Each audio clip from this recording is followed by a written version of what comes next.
Welcome back to another episode of Lost in the Farmer's Market, where today we are looking at this lovely specimen here. Now, this plant is in the Tagetes family.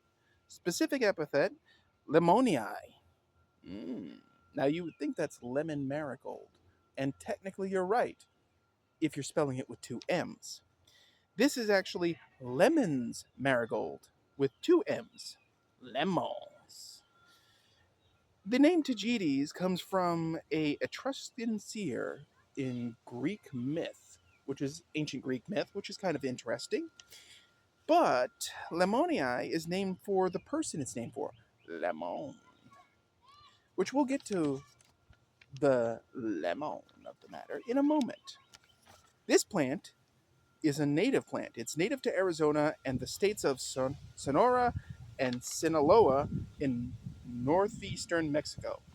Or I want to say that's northern Mexico, northeastern Mexico. It is hardy in USA zones 8 through 11 and is classified as an herbaceous perennial. Its soil pH preference is 6.6 to 8.5, and its exposure is full sun to partial sun. All references I say aren't clear on this, but a lot of them agree on full sun, and I'm assuming partial as well because, it is a Tagetes, it is a marigold. But anyway, its height is 6 inches to 48, but it can be up to 8 feet high. An 8-foot tall marigold.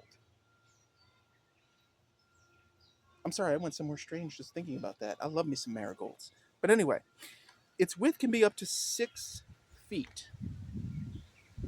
That's one big marigold. Yeah. But anyway, it is also known as the Copper Canyon Daisy, Mountain Marigold, and Mexican Marigold. Not to be confused with the other Mexican Marigold. Common names are tricky like that sometimes. That's why I mentioned that it's Lemmon's Marigold. Not Lemon Marigold. Lemmon's Marigold. I'm just going to keep saying it like that because it's saucy. But anyway, why is it called Lemmon's Marigold? Well, because it's named for John Gill Lemmon, husband of botanist Sarah Plummer Lemmon.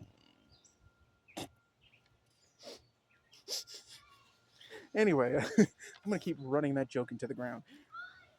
Other names, scientifically speaking, for this plant were Tagetes almamensis and Tagetes palmerae.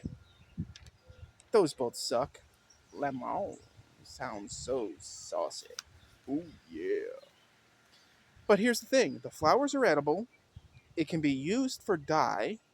And a tea made of the flowers can soothe stomach and upper intestinal irritation, possibly from parasites in the field, which is why you don't eat strange stuff, kids. But anyway, that is the secret behind the lemon. You know you want one. Now, a perennial marigold.